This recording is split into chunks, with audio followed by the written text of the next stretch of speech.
tem desafios muito sérios.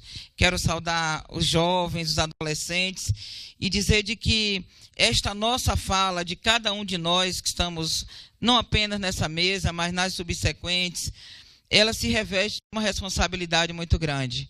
E eu tenho a impressão de que a presença de cada um de vocês aqui nos obriga a que esse discurso, a que essa discussão que nós vamos fazer aqui se transforme em prática, em política pública, em cada município desse país, em cada escola, para que realmente os jovens, os adolescentes, eles queiram permanecer na escola e que possam aprender.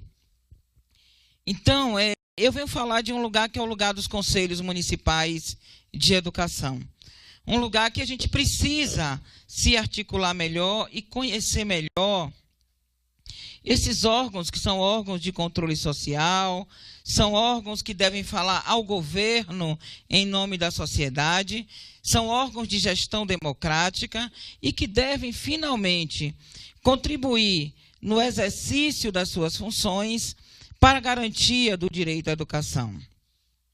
E é a partir dessa nossa responsabilidade como Conselho de Educação, e que o nosso presidente já sinalizou na mesa de abertura, de que nós somos talvez o maior colegiado realmente de legisladores do Brasil, e nós precisamos assumir essa responsabilidade de estar nessa articulação do regime de colaboração, contribuindo para que a gente consiga realmente fazer uma educação de qualidade. Vou tomar uma aguinha aqui.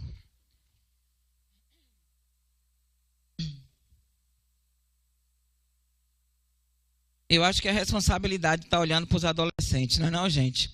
Bom, essa nossa imagem, ela representa aí talvez um caminho que o Unicef já vem discutindo com fora da escola não pode, busca ativa escolar, na escola também sem aprender não, e agora traz essa importante discussão das trajetórias de sucesso escolar, para que a gente possa pensar o enfrentamento da distorção idade-série.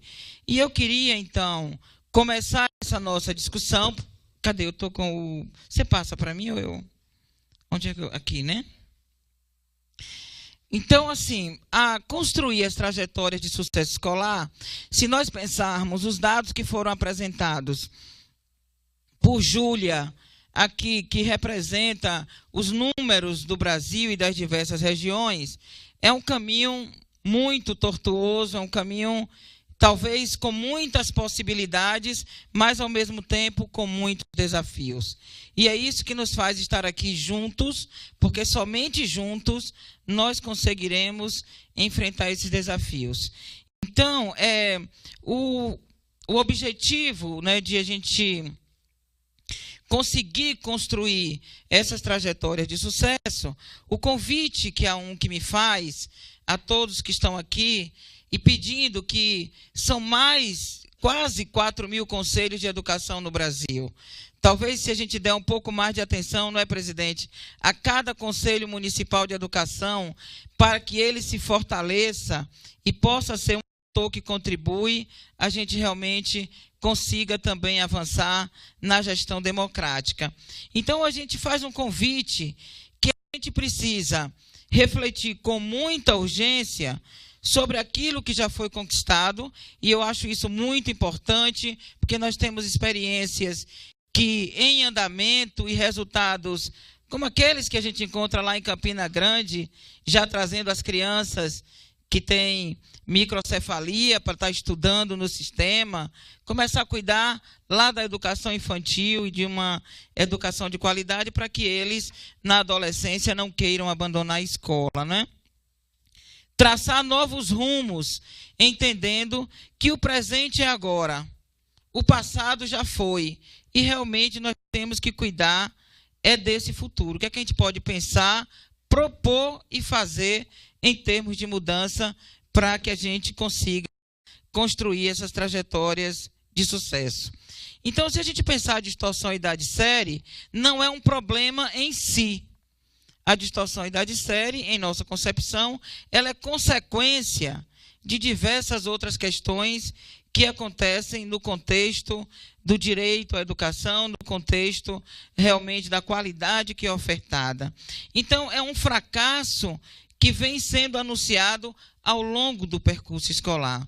Se a gente observar, os próprios dados já nos disseram, né? A criança entra na escola na idade regular, na idade certa, e de repente, já nos anos iniciais, a gente começa a enfrentar a distorção em idade série. Mas o que a gente percebe é que logo no início, lá nos anos iniciais, a gente não dá muita atenção à distorção em idade série.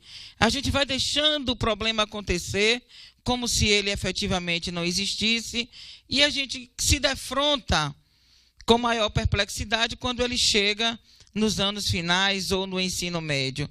Talvez a gente devesse voltar o olhar para essa distorção desde os anos iniciais do ensino fundamental e, quem sabe, a gente não precisasse discutir nas outras etapas. Então, esse funil ele vai acontecendo ao longo do tempo.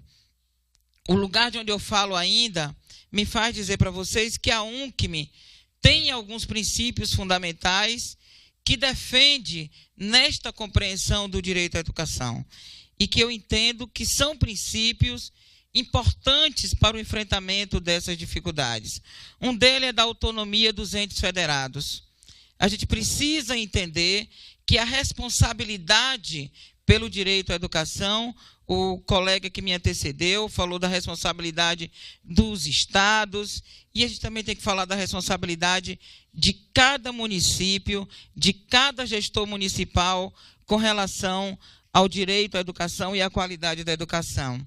O outro princípio é o acesso universal e inclusivo à educação em todos os níveis, etapas e modalidades. Fica parecendo que isso já está garantido, mas efetivamente não está. De certa forma, nós vamos encontrando no âmbito dos sistemas de ensino os obstáculos para que o direito à educação se efetive. Um dos obstáculos que nós poderíamos dizer é o obstáculo, por exemplo, da política pública e das alternâncias administrativas. Cada vez que nós enfrentamos uma mudança de governo, seja no município, no estado ou em nível federal, nós ficamos num cenário de incerteza com relação às políticas educacionais. E talvez experiências importantes que estivessem contribuindo para a garantia do direito à educação, elas ficam perdidas no tempo, antes mesmo do seu processo de maturação. O outro é a questão do financiamento, tema sobre o qual eu não vou me debruçar. O Fórum da Undime discutiu isso exaustivamente. Não se faz política pública sem financiamento. A valorização dos profissionais da educação e a promoção da gestão democrática. E quando eu falo da promoção da gestão democrática, não me refiro apenas ao papel dos conselhos. Aí me refiro, sim, à participação social, aos colegiados escolares, ouvir os grêmios estudantis, não apenas na concepção das políticas públicas, como também na sua implementação. Nós ainda entendemos que a escuta à sociedade não tem sido feita na medida que deveria. Então, esse é um princípio que a gente defende. Então, a gente precisa entender que essa discussão que nós estamos fazendo da distorção e da dissérie, ela está dentro de um novo cenário. O cenário da criação dos sistemas municipais de ensino, e eu vejo isso como uma questão muito importante, porque se a gente tem que fortalecer o regime de colaboração, nós também temos que cuidar desse empoderamento municipal, para que nessa diversidade, que são os mais de 5.000 municípios brasileiros, nós precisamos olhar e possamos olhar a realidade da distorção e da dissérie, entendendo que no Amazonas é diferente do Rio Grande do Sul esse enfrentamento. Então, é uma das questões. Observar também a discussão no âmbito dos planos de educação. Nós não podemos esquecer que aprovamos planos de Estado, então a qualidade da educação precisa ser pensada nesse âmbito, também da implantação da BNCC e das diretrizes curriculares gerais da educação básica. Eu vou passar adiante. A gente entende que os conselhos, para contribuir com esse processo, eles precisam ressignificar o seu papel.